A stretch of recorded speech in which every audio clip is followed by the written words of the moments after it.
Արդյոք հոգևորականը պիտի զբաղվի քաղաքականությամբ, թե ոչ։ Եթե ձեզ հետաքրքիր է այս հարցի պատասխանը, լսեք մինչև վերջ։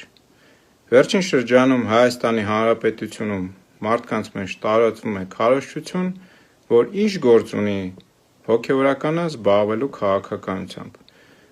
Եկեղեցին անջատ է պետությունից, հետևաբար հոգևորականը չպիտի զբաղվի քաղաքականությամբ։ Սա է այդ մարդկանց հիմնավորումը։ Բայց արդյոք եկեղեցին պետությունից անջատ լինել նշանակում է, որ հոգևորականները չպետք է զբաղվեն քաղաքականությամբ։ Ինձ նույնպես հետաքրքիր էր, թե հոգևորականները աշխարհով մեկ քաղաքական գործընթացներում ինչպիսի դերակատարում են ունեցել, եւ փոքր-ինչ ուսումնասիրելով այս թեման, տեսա, որ քաղաքական գործիչ հոգևորականների թիվը իրականում հազարների է հասնում։ Եվ ես առանձնացրեցի մի քանիսին, որոնք պատմության ընթացքում տարբեր երկրներում երբևէ պատասխանատու պաշտոններ են զբաղեցրել։ Հիմա մի քանիսին կմեջբերեմ եւ այդ մարդկանց անունները, եթե ձեզ հետաքրքիր է իմանալ նրանց մասին ավելին, այստեղ ներքևում կտեղադրեմ լատինատար, որպեսզի կարողանաք նրանց մասին համացանցում փնտրել եւ իմանալ ավելին։ Եվ այսպես 20-րդ ԱՄՆ նախագահը եղել է հոգևորական, որը ի դեպ հասցրել է կառավարել ընդամենը 6 ամիս, նրան սպանել են։ Վիլյամ Թոլբերտ 71-ից 80 թվականին եղել է Լիբերիայի նախագահ։ Լորի Ինգման 2 անգամ Ֆինլանդիայում եղել է վարչապետ։ Գերմանիայի նախագահ Յոահիմ Գաուկը, որը եղել է այս պաշտոնում 2012-ից մինչև 17 թվականը։ Վանուատու պետության առաջին վարչապետը, որը նաև այս երկրի անկախացման հիմքում է կանգնած։ Կիպրոսի առաջին վարչապետ Մակարիոսը, Աֆրիկա մայրցամաքում բազմաթիվ են եղել հոգևորական քաղաքական գործիչները, որոնք զբաղեցրել են նաև բարձրաստիճան պաշտոններ, նաև եղել են պետությունների նախագահներ Զամբիայում, Զիմբաբվեում, Հարավաֆրիկյան Հանրապետությունում եւ այլուր։ ԱՄՆ 20-րդ նախագահի մասին ասացի, բայց չասացի հոգևորական եղած բազմաթիվ սենատորների մասին։ Օրինակ Ջոն Դանֆորդը, որը եղել է նաև ՄԱԿ-ում ԱՄՆ դեսպան։ Ռումինիայի վարչապետ Միրոն Քրիստեա։ Ռումինիայի մասին խոսելիս պարտադիր է նաև նշել Լասլո Տոկեշի մասին, որը հոգևորական էր եւ մեծ դերակատարում է ունեցել դիկտատոր Նիկոլայ Չաուշեսկուի դեմ պայքարում։ Մասնավորապես, երբ Չաուշեսկուն հրամայում է ձերբակալել այս հոգևորականին, մարդիկ շրջապատում են եկեղեցին, չեն թողնում, որ հոգևորականը դուրս գա եկեղեցուց, օրեր շարունակ չեն կարողանում այս հոգևորականին ձերբակալ, ինչը մարդկանց մեջ ոգևորություն է առաջացնում եւ երկրի տարբեր շրջաններում սկսում է ընդվսում։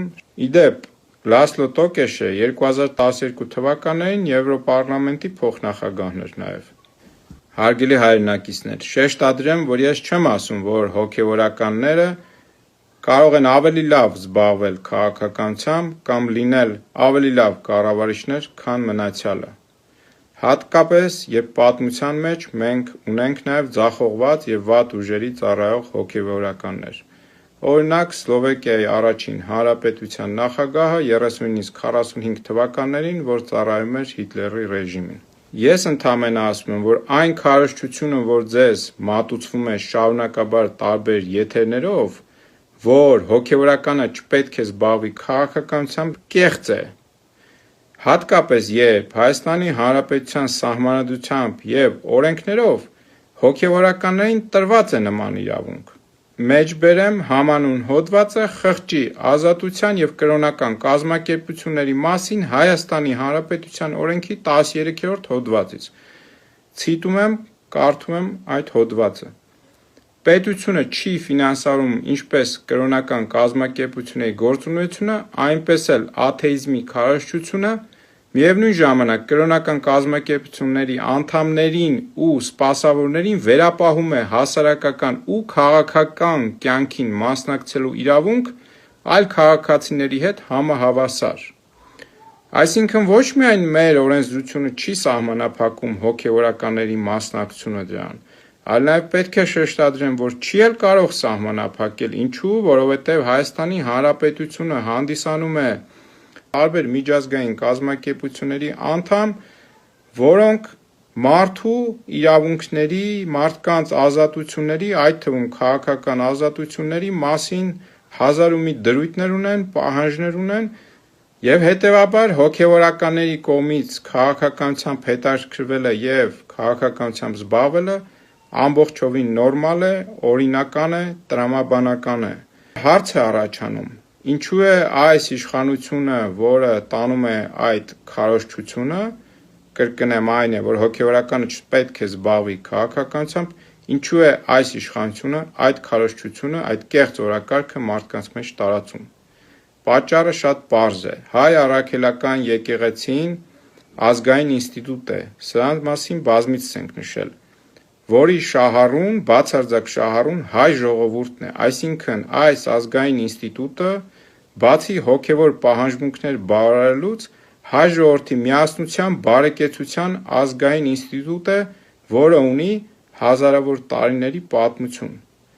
Եվ այս ինստիտուտը բացառապես ծառայում է հայ ժողովրդի շահերին, եւ այս իշխանությունը փորձում է ուզուրպացնել, մասնավորապես Փաշինյանը փորձում է ուզուրպացնել հայ առաքելական եկեղեցու իշխանությունը, ձեռնադրելով այնտեղ իրեն ենթակա կաթողիկոս, սա է ճշմարտությունը, եւ հետեւաբար հայ ժողովուրդը ուղղակի պարտավոր է համախմբվել հայ առաքելական եկեղեցու շուրջ, կաթողիկոսի շուրջ եւ չթողնի, որպեսզի նա ընկրկի եւ հրաժարվի իր զբաղեցրած դիրքից, այլապես այդ նահանջը կարող է դիտարկվել եւ կդիտարկվի որպես դավաճանություն հայ ժողովրդին։ Ամփոփելով ասեմ, որ